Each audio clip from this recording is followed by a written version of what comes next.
Halo, selamat pagi pemirsa, apa kabar Anda di pagi hari ini? Senang sekali saya Heri Orun kembali menjumpai Anda dalam Berita Papua. Sejumlah informasi dan berita aktual telah kami sajikan dalam tim redaksi kami. Berikut 3 berita utama yang akan kami sajikan untuk Anda.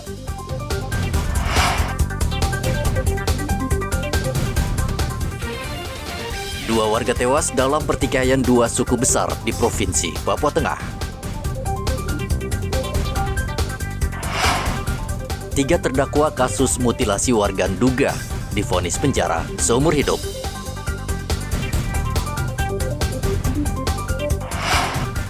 Ular bersembunyi di dalam mobil, pemilik kendaraan panik.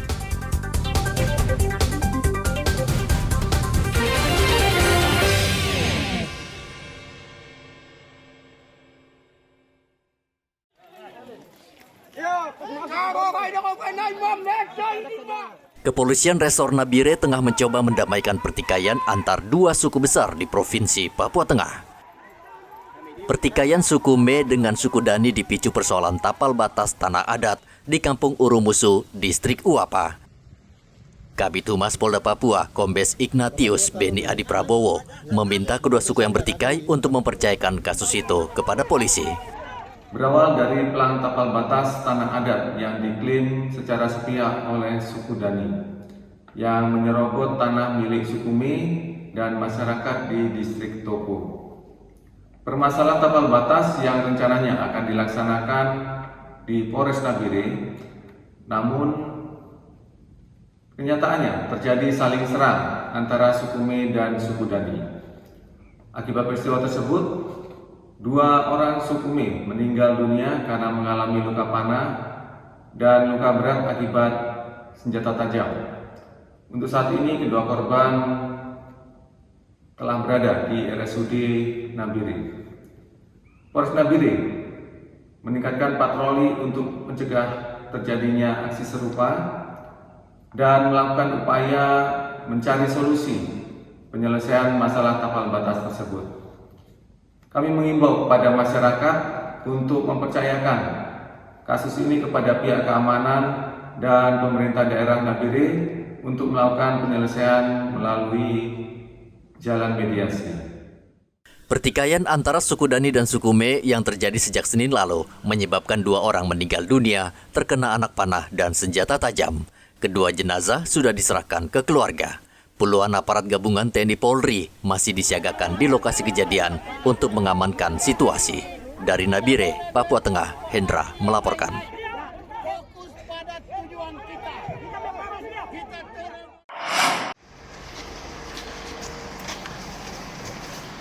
Pengadilan Negeri Timika menjatuhkan vonis terhadap 4 orang terdakwa kasus pembunuhan dan mutilasi yang terjadi Agustus tahun 2022.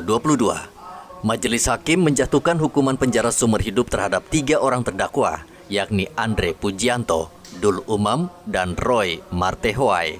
Sedangkan Raffles Lakasa dijatuhi hukuman lebih ringan, yaitu 18 tahun penjara. Ketiga terdakwa dibantu seorang tentara terbukti membunuh dan memutilasi tubuh 4 warga sipil asal Nduga di Timika. Sementara Raffles dinyatakan bersalah karena menerima uang hasil rampasan sebesar 2 juta rupiah yang diberikan oleh Pratu Rahmat. Pidana kepada terdakwa negara itu dengan pidana penjara selama seumur hidup. 3 menetapkan perawatan kami tahan, 4 menetapkan barang bukti berupa 1 buah parang bergelar kayu dengan panjang 60 cm dirampas untuk digunakan, 1 unit motor Yamaha MXT warna merah kapal Pratono, 1 buah kunci motor Yamaha MXT warna merah hitam dirampas. Kasus mutilasi 4 warga sipil Papua menyeret 10 orang pelaku, 6 diantaranya tentara. Para pelaku menawarkan senjata api kepada 4 korban, lalu mereka merampas uang korban senilai 250 juta rupiah, lalu membunuh dan memotong tubuh korban beberapa bagian. Kasus ini sempat menyita perhatian Presiden Joko Widodo. Dari Mimika, Papua Tengah, Igobat Momolin melaporkan.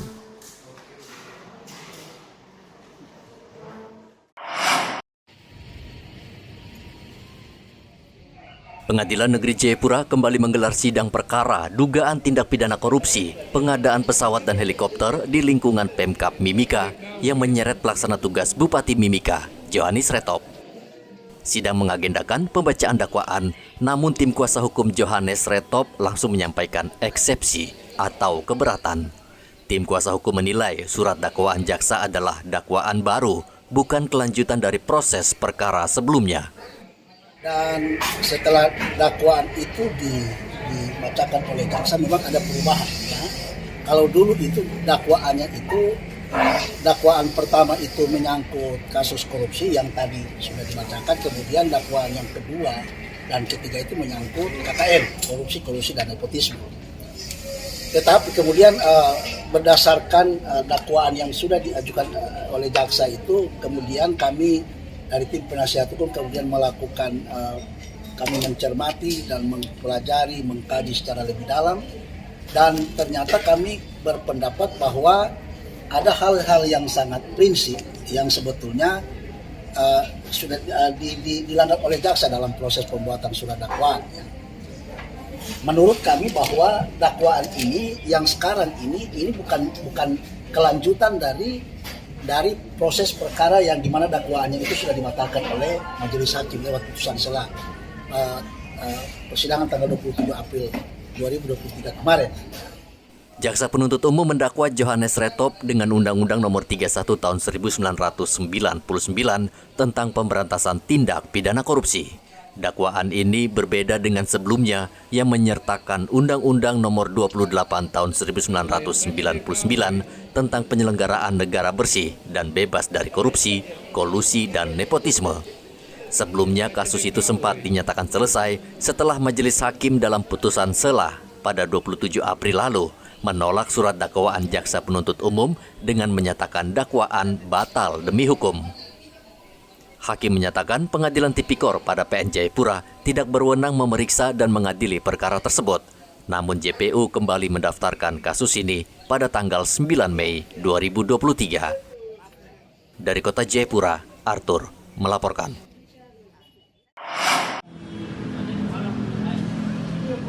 Warga Jalan Mandala Merauke Rabu kemarin dikejutkan seekor ular yang bersembunyi di bawah mobil. Warga berusaha mengeluarkan dan menangkap ular jenis patola yang panjangnya diperkirakan sekitar 3 meter, namun tidak mudah. Sekitar 1 jam, pemilik kendaraan dan warga akhirnya berhasil mengeluarkan ular tersebut dan melepaskannya di suatu tempat. Ular itu bisa ada di bawah mobil itu? Kemungkinan itu dari rumah, karena di rumah itu kan banyak rerumputan. Di luar itu ya? Iya, dia mungkin naik di mobil, sampai di depan toko, dia turun itu ular. Baru ketahuan ya? Iya, baru itu ketahuan. panjangnya sekitar berapa meter itu Pak kemarin? Sekitar 3 meter. Ular tidak hanya menyukai semak-semak, mobil ternyata juga merupakan salah satu tempat yang disukai reptil. Biasanya ular bersembunyi di dalam mesin mobil atau bagasi karena gelap dan hangat. Muhammad Ridwan melaporkan dari Merauke, Papua Selatan.